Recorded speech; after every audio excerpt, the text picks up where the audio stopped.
Coming right up, Straight Talk with Art Levine.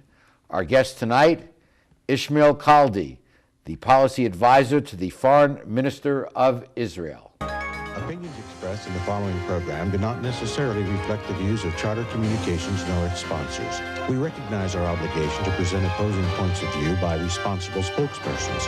For information, please contact the director of program. She stands in the face of evil and will not lose hope or faith. America, the land of freedom, is still the home of the brave. So raise the banner, call no glory. Let us join our fellow man. History will write the story. America will always stand.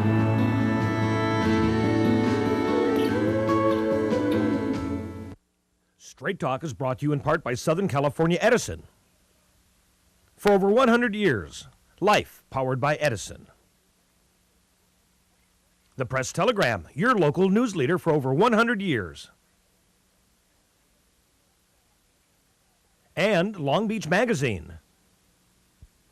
Coastal Living, City Style.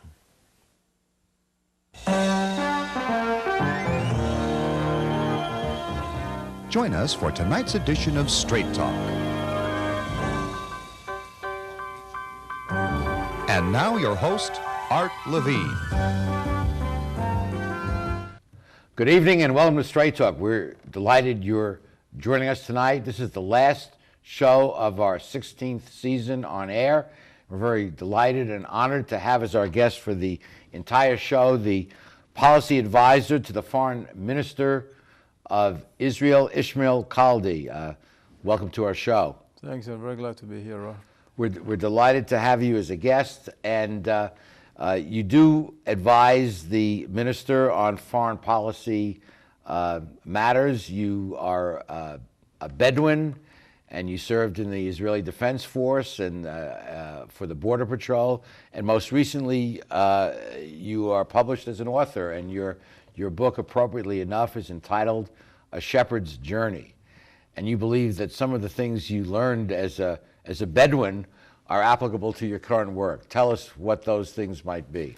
I used to say that if you want to be a good diplomat, be a good shepherd first. Good shepherd? Good shepherd. Okay, what makes a good shepherd? Look, I think growing up as a shepherd in tough conditions and impossible conditions, living in tent until 8 years old, walking about 6 miles to school, that makes you persistent, adherence to the mission, no matter what mission you are taking. Never compromising, never giving up on the goal that you are following or working with. And that's a basic thing for every diplomat.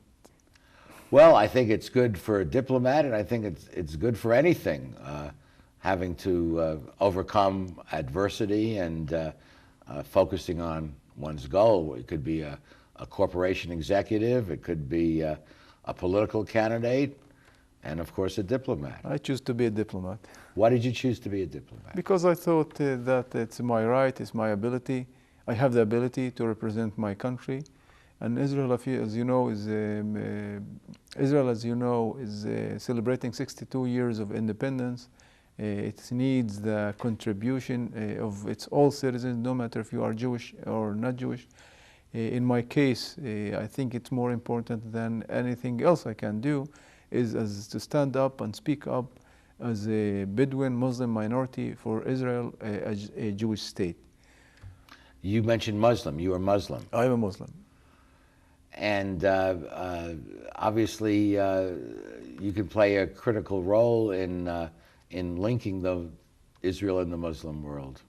Well, that's what the position I'm doing, is trying to give my expertise and my background living as part of the Arab culture and knowing the Muslim world, and to link or be bridge of understanding for Well, let my me government. ask you, since you have this unique background, Muslim extremism is a threat to America and to Israel and to many countries. How do we handle it? Are we doing a good job? What should we be doing that we're not doing with your understanding of the Muslim culture? You know, I think that Israel is doing what it needs to do. The problem is not the Muslim world. The problem is extremism and fundamentalism. And just for that's the a- record, there are extremists in America. An Israeli extremist assassinated your prime minister many years ago. So extremism exists in every religious group. Look, Israel is open to the Muslim world and to the Arab world, and we are ready to do everything, you know, to talk to them, to speak with them, and the vast majority of them are open also to talk with Israel, to speak with Israel, despite the controversies that we have, and there are many controversies. I think it's a natural thing to have. Most people want the same things: education for their children, home to live in, and a job opportunity. Everybody wants to live, and everybody wants to live in peace with his neighbor, if that's in America, as you said, if that's in the Middle East, and if that's even in Europe and South America. But the growth of Muslim extremism in the last 5 or 10 years has been quite dramatic. You know, if you look at Israel, 21% of the population are not Jews, Right. Arab minority. The vast majority of them are Muslims. I think the freedom of expression, the freedom of religion that they have in Israel can be an example for the entire world, in my eyes at least. Well, I agree, and we in America feel that the example of freedom here in America, you know, there's a big line of people wanting to come to America. Not that many people leave, and you know, we have our imperfections, but people want to come this way, not leave. We don't have fences that keep people out who want to leave. Look, there is no perfect country. You know, Israel again is celebrating 62 years of success, of prosperity, not only on high tech and clean tech and science and medicine, but also when it comes to treating minorities, treating religious minorities and ethnic minorities, and that's what makes the country beautiful. But there's a huge amount of anger, as you know only too well, at the occupied West Bank and formerly at Gaza. The living conditions are sadly awful, and everyone's pinning the tail on Israel for this. You know, it's very easy to do that, but I think it's sad to see the Palestinians split into divided leadership.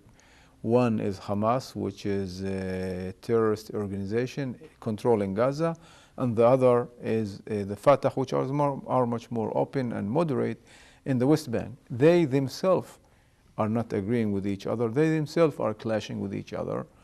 So it's hard to reach an agreement and reconciliation with them with this lack of leadership. Israel is ready to do everything, have done enough in my eyes, but still there's no one united leadership on the other side. We have to go to a commercial break, but let me just say for the record that there's a diversity of views in Israel, too. It's natural. You know, the beauty of democracy to have different sides. Amen to that. We'll be right back after these messages. Stay with us.